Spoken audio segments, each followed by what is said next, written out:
दिन गुरुवार तारीख 14 नवंबर 2024 को रात के करीब 8 बजे गुजरात के वालसाड रेलवे स्टेशन से होकर एक 19 वर्षीय बीकॉम की छात्रा जो ट्यूशन से लौट रही थी अचानक गायब हो गई। घर पर राह देख रहे उसके माता पिता को जब उनकी बेटी समय पर घर आती नहीं दिखी तब वे उसकी खोज में निकल गए, पर अफसोस उसका कुछ पता नहीं चला। बेटी के अचानक गायब होने से परेशान पेरेंट्स सीधे पुलिस स्टेशन पहुंचे और एक मिसिंग कंप्लेन दर्ज कराई।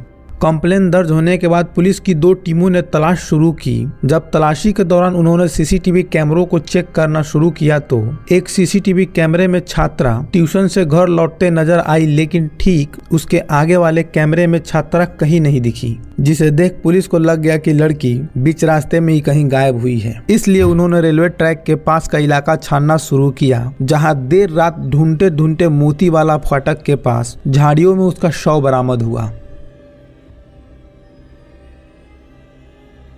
नमस्कार दोस्तों, मैं चंदन कुमार, स्वागत है आपका हमारे चैनल पर। दोस्तों, आप देख रहे हैं क्राइम फेट, जहां आपको रियल क्राइम से जुड़ी घटनाओं की जानकारी दी जाती है। और आज की घटना एक ऐसे क्राइम की है जिसे सुलझाने के लिए पुलिस ने दिन रात एक करके कातिल को पकड़ा।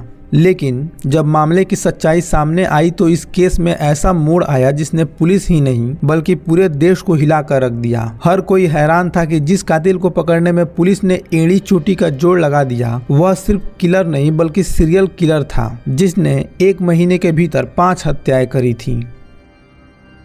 घटना की शुरुआत होती है 14 नवंबर से, जब ट्यूशन से लौट रही एक छात्रा बीच रास्ते में ही अचानक गायब हो गई। पुलिस ने जब सर्च ऑपरेशन चलाया तो लड़की का शव स्टेशन से थोड़ी दूर झाड़ियों में मिला। शव का पोस्टमार्टम कराने पर जांच में आया कि हत्या से पहले लड़की से दुष्कर्म किया गया, फिर उसका गला घोटकर हत्या कर दी गई। केस काफी सेंसिटिव था, इसलिए उसे पारडी पुलिस को सौंपा गया। पारडी पुलिस ने अज्ञात शख्स के खिलाफ मामला दर्ज किया और इसके बाद वालसाड जिले के 3 डिप्टी एसपी के नेतृत्व तथा क्राइम ब्रांच समेत पुलिस की 10 अलग अलग टीमें जांच में जुटी। जांच कर रही टीमों के पास आरोपी की पहचान के लिए एक महत्वपूर्ण कड़ी यह थी कि छात्रा के पास से ही एक खाली बैग और टी-शर्ट मिली थी। जांच के दौरान रेलवे ट्रैक के पास सीसीटीवी फुटेज चेक किए गए, जहाँ पार्किंग के कैमरे में वही टी-शर्ट पहने और वही बैग टांगे एक शख्स नजर आया। जिसके बाद गुजरात के सभी रेलवे स्टेशन की पुलिस को आरोपी के फुटेज भेजे गए। इस सर्च में करीबन 2000 से ज्यादा सीसीटीवी फुटेज खंगाले गए, जहां पुलिस को एक और अहम जानकारी मिली कि आरोपी चोरी की एक वारदात में सूरत के लाजपुर जेल में सजा काट चुका है और मई में ही वह जमानत पर रिहा हुआ था। लाजपुर जेल के कुछ कैदियों ने उसकी शिनाख्त राहुल कुमार जाट के रूप में की और बताया कि आरोपी मूल रूप से हरियाणा के रोहतक का रहने वाला है।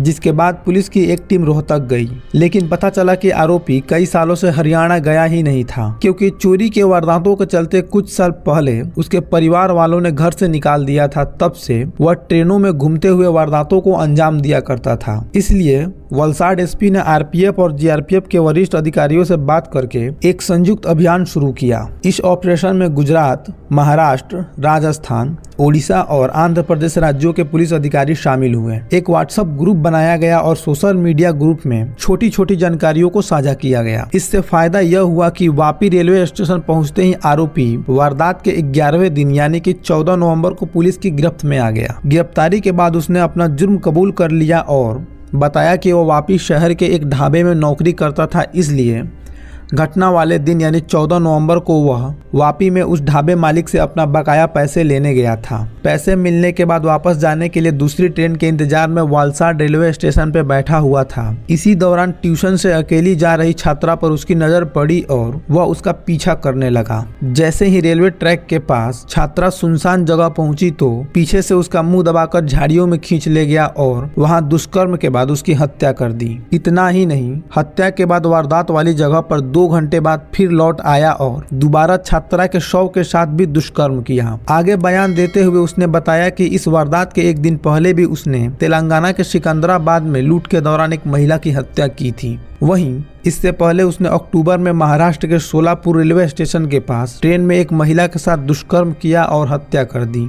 और अक्टूबर में पश्चिम बंगाल में हावड़ा स्टेशन के पास एक बुजुर्ग व्यक्ति को लूटने के बाद उसे चाकू मारकर मौत के घाट उतार दिया। दोबारा अक्टूबर में ही मैंने कर्नाटक के मुल्की स्टेशन पर बीड़ी न देने की मामूली सी बात पर एक और यात्री का चाकू से गला रेता था। इस तरह संजय ने अपने बयान में कुल 5 हत्याएं करने की बात कबूली, वो भी 1 महीने के भीतर। हालांकि अभी तक आरोपी ने जितनी भी वारदात को अंजाम दिया था वो सब दूसरे राज्यों और जिलों में थी, इसलिए पुलिस ने उसे सीरियल किलर नाम दिया, क्योंकि वह लड़कियों और महिलाओं को निशाना बनाता था और उनके साथ दुष्कर्म करके हत्या कर देता था। यह सीरियल किलर इतना खतरनाक होता जा रहा था कि उसने 25 दिन के दौरान ही 5-5 हत्याएं कर डाली, जिसके बाद 5 राज्यों की क्राइम ब्रांच की स्पेशल टीमें आरोपी को पकड़ने में लगी हुई थी।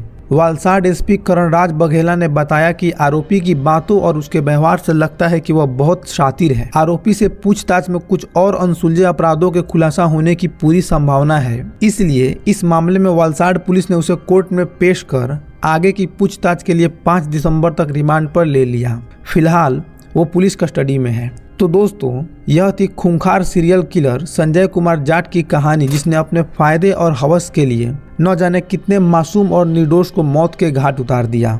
आज हमारे समाज तथा इस देश में लूटपाट और हत्या जैसी घटनाएं बढ़ती ही जा रही हैं, जिसका ज्यादातर शिकार अकेली महिला और लड़के लड़कियां हो रहे हैं, जिनकी उम्र बहुत कम होती है या जो अकेले होते हैं। इसलिए जरूरत है सतर्क रहने की और अपनी सुरक्षा के प्रति जागरूक होने की, क्योंकि यह घटना सिर्फ एक लड़की या एक परिवार के बर्बादी की नहीं है, बल्कि पूरे समाज के लिए एक चेतावनी है कि अब समय आ गया है जब हमें अपनी और अपने आसपास की सुरक्षा को प्राथमिकता देनी होगी। क्योंकि संजय कुमार जाट जैसे अपराधी हमारे समाज के अंधेरे कोनों में छिपे रहते हैं, जो तभी उजागर होते हैं जब हम इन घटनाओं को गंभीरता से लेते हैं। ऐसी कहानियां हमें सिखाती हैं कि न्याय और सुरक्षा के लिए आवाज उठाना भी कितना जरूरी है। अगर आपको वीडियो में दी गई जानकारी अच्छी लगी हो तो वीडियो को लाइक, शेयर और चैनल को सब्सक्राइब करके बेल आइकन दबाएं, ताकि हमारी आने वाली नई वीडियो की नोटिफिकेशन आप तक सबसे पहले पहुंचे।